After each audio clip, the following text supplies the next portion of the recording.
네, 이어서 우리 지역의 활기찬 이야기를 들어보는 시간, 활기찬 초대석 시간입니다. 네, 오늘 함께해 주실 분 바로 소개해드리겠습니다. 김정희 진지박물관 관장 모셨습니다. 안녕하십니까, 관장님? 어서 오세요. 안녕하세요. 네, 반갑습니다. 자, 먼저 우리 시청자분들께 인사 한 말씀 해주시죠. 네. 진지 드셨습니까? 네. 네. 진지박물관은요, 네. 그 2017년에 사회적 기업으로 출발했습니다. 아. 바로 음식으로 역사문화 이야기를 하고 또 그와 관련된 컨텐츠를 개발하는 곳이고요. 바로 음식 연구, 음식 문화 연구를 하는 곳입니다. 네, 진지박물관에 대해서 또 바로 그러니까요. 소개를 해주셨네요. 네, 그렇습니다. 네. 사실 제가 처음에 듣기로는 이 진지박물관이 그 사회적 기업 육성 창업팀에 선정된 후에 지금에 이르렀다고 제가 들었거든요. 네네. 그러면 처음에 진지박물관을 이렇게 사회적 기업으로 세우신 뜻이 있으셨을 것 같은데 네. 그게 무엇이었을까요? 네. 저는 그 대학교에서 고고미술을 전공했어요. 네. 고고미술사를 전공했는데 네. 그러면서 이제 충청북도 문화재연구원의 책임연구원으로 있었습니다. 아. 그러면서 문화재를 어떻게 활용할 것인가에 관한 그 연구를 하게 됐는데 네. 그때 그 음식 문화를 빼놓고는 그 활용이 제대로 될 수 없겠구나라는 생각을 하게 됐고요. 네. 그다음에 또 제가 농경의 기원이 언제 시작되었을까? 무엇을 먹고 살았을까가 네. 주 관심사였어요. 네. 근데 음식이 사실은 네트워크이잖아요. 우리 친한 사람들한테 야 우리 오늘 저녁 좀 먹어라고 나 너하고 사귀고 싶어 이런 뜻이잖아요. 그렇죠. 그런데 이 음식으로 역사 네트워크를 좀 하면 어떨까 이런 생각을 하게 됐어요. 그리고 음식이 그러면서 뭐냐면 화려하고 또 막 이렇게 푸짐해야 좋아들 하시잖아요. 네. 그런데 음식이 가만히 생각해 보면 먹고 사는 문제가 그렇게 화려하고 그다음에 뭐 맛으로만 얘기되는 게 아니잖아요. 네. 네. 요걸 좀 철학적으로 역사문화적으로 좀 풀어볼까 하는 생각을 하게 됐습니다. 어휴, 막 말씀 들어보니까 네. 저희도 이제 관장님과 나중에 식사 한번 해보고 싶네요. 네트워크, 네, 네트워크를 감사합니다. 위해서. 네, 좋네요. 준비하겠습니다. 정말 이렇게 식문화의 근원을 찾아가는 게 이 네. 진지박물관이지 않을까 하는 생각이 드는데요. 다양한 유물이 또 전시되어 있다고 들었거든요. 소개해 주시죠. 네, 박물관 하면 사람들은 커다란 건물에 유리창 안에 진열되어 있는 유물들을 많이 생각들 네. 하시잖아요. 그렇죠. 저희 진지박물관에도 굉장히 소중한 유물들이 많이 있어요. 네. 근데 우리가 박물관에 가면 고려 청자나 이런 것들을 보면 이렇게 유리장에 만지면 절대 안 돼, 깨지면 안 돼, 촬영 안 돼, 막 이렇게 써 있잖아요. 네네. 근데 진지박물관은 실은 과거엔 그것들이 다 먹고 사는 그릇들이었거든요. 네. 근데 실제로 만질 수도 있고 오, 실제 진짜요? 국수를 내는 틀을 과거의 그 틀을 직접 네. 눌러서 국수도 내볼 수 있고 그리고 그 당시에 그릇에 오. 담아서 먹어볼 수 있는 그렇게 오감으로 느끼고 체험하는 박물관이라고 생각하시면 우와. 돼요. 지금 보여지는 것들이 이제 소반이거든요. 소반. 네. 그래서 전국의 시대별 그 소반들을 모두 소장을 하고 있어요. 그러니까 지역마다 소반이 다 다르거든요. 네. 그리고 지금 보여지는 것은 그 당시 밥그릇이죠. 그러니까 성동기 시대부터 지금까지 그리고 풀무라는 이렇게 맷돌의 역할을 했는데 옷을 다릴 때 쓰는 그리고 쌀을 보관했던 곡간, 와. 250년 된 곡간도 저희들이 가지고 있습니다. 사실 이게 인간의 본성이라고 할 수 있는 게 무언가 보면 한번 만져보고 싶어요. 네. 어떤 느낌인지. 네, 그렇죠. 근데 직접 가보면 거기서 우리가 체험을 할 수 있는 그런 박물관이라고 하니까 더욱더 재미있겠다라는 생각이 들고요. 네. 그리고 또 궁중식품에 대해서도 알 수 있다고 하더라고요. 네. 우리가 실제로 우리 우리나라의 음식의 특징은요.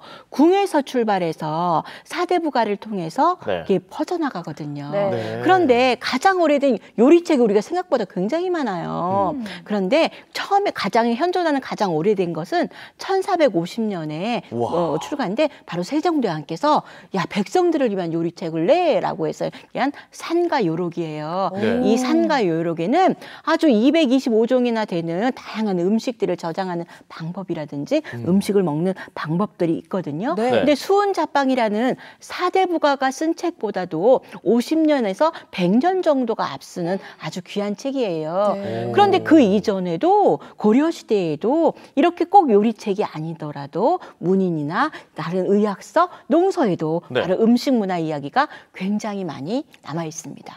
그렇군요. 진지박물관에 이 관련된 프로그램이 있다고 들었어요. 네.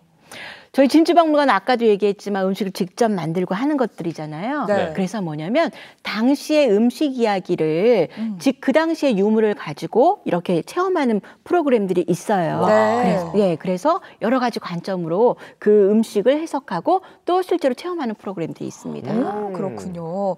저는 또 조상님들은 뭘 먹고 사셨을까, 네. 또 어떤 반찬으로 드셨을까 하는 궁금증이 있었는데 너무 궁금해요. 진지박물관에서 해결해 볼 수 있었겠네요. 네. 사실 이렇게 관장님께서 이런 시민들에게 이 옛 식문화를 알리고자 하는 이유가 있으실 것 같아요. 네, 우리가 역사하면은 역사의 중심이 바로 정치사, 그렇죠? 네. 가 중심이 됐는데 실은 가만히 생각해 보면 그건 일부분이고 사람들이 살아가는 생활사에 대한 것들이 전달하기 필요한 것 같아요. 근데 그 전달은 바로 이 먹는 것으로 전달하는 게 가장 합리적이라고 생각이 들었거고요. 네. 그 다음에 뭐냐면 이 식문화에 대한 어떤 뿌리라든지 이런 거에 대한 그 개념들이 사라지면서 무의식 중에 음식들이 소멸되어 가고 있는 거예요. 제가 어느 대학교에 가보니까 네. 그 런던 포그 라떼라는 음식이 있었어요. 네, 네. 저는 그걸 보면서 도대체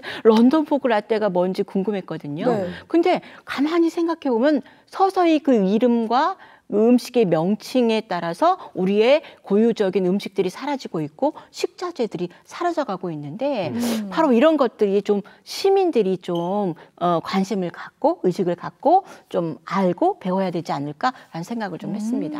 오, 우리 관장님 덕분에 저희도 좀 여러 가지로 많은 생각을 하게 됩니다. 네. 네. 요즘에는 또 형편, 뭐 경제적 이유로 이 끼니를 네. 거르는 사람보다 일이 너무 바빠서 이 바쁘다 현대사회에서 너무나 네. 바쁜 시간 때문에 끼니를 거르는 경우가 더 많다는 네. 생각이 들거든요. 관장님께서는 이 집밥, 그러니까 이 식문화의 의미, 이 밥정을 좀 이렇게 크게 생각을 하시는 거죠? 네, 제가 사실은요. 네.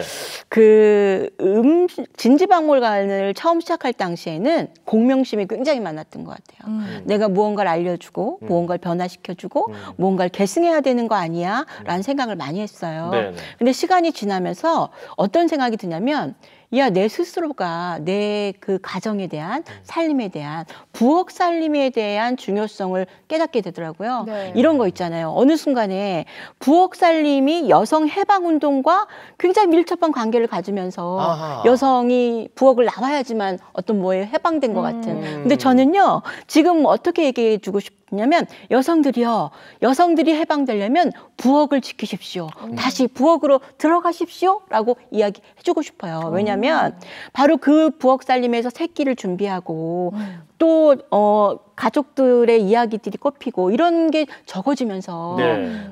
여러 가지 사회 문제들이 발생되거든요. 네. 그리고 청소년들에게도 가장 중요한 게 부엌 살림이에요. 부엌 살림에서 비롯되는, 그래서 저는 야, 이거 부엌 살림 운동을 해야 되는 건가? 이런 생각을 하다가 아니야.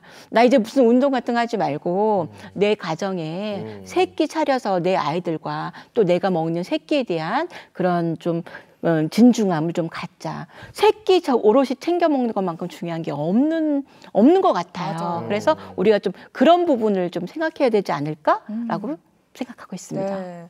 정말 온 가족이 함께 식사를 준비하는 것만큼이나 이 좋은 가정의 모습은 사실 없을 텐데요. 그럼요. 네. 좋습니다. 우리 또 진지박물관에 이처럼 또 다양한 방문 연령대 사람들이 찾아온다라는 이야기를 들었는데요. 방문객들의 반응은 어떤지 궁금하네요. 처음에 진지박물관이 나왔을 때는요. 도대체 뭐야? 밥 내기 요리하는 거 아니야? 라고 말씀하셨었어요. 네. 그런데 뭐냐면 점점 이거 내 얘기야. 내 어릴 적 이야기구나. 음식에 담겨 있는 역사 이야기를 하는 거구나라고 얘기들을 이제 공감을 많이 주셨어요. 네. 그러면서 지금 이제 우리 청주가 직지 마을이잖아요. 네. 직지의 고장인데 바로 그 직지 마을이 운천동인데 옛 이름이 바로 구루물이거든요. 아, 그래요? 예, 근데 그 구루물 마을에서 뭐냐면 네.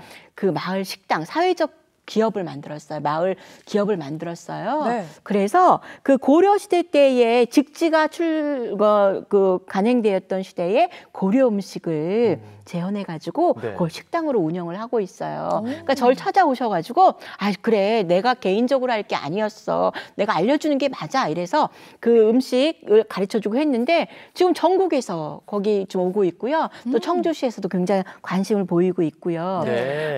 그리고 뭐냐면 진천 농다리 축제에서 네. 바로 천년의 밥상이라는 주제로 그 보였었고요. 그다음에 그 세계 평화대회에서 대회 때도 600개 안덕벌 이야기를 소재로 해서 저희들이 600개의 도시락을 준비해서 큰 호응을 얻었었고 네. 그다음에 아이들이 또 찾아와서 직접 국수를 빚고 국수 틀에다가 해서 하는 것들 네, 뭐 이런 네. 것들도 했고요. 그다음에 영양사 선생님들 학교 영양사 선생님들이 바로 급식에 그 학생들에게 고조리서와 역사 이야기를 전복시킨 그 점심 식단으로 했는데 아이들이 굉장히 좋아했고 좋아할 것 또 상도 같아요. 받으셨어요. 선생님들께서 네. 이게 뭐 보람이라면 제 보람이죠.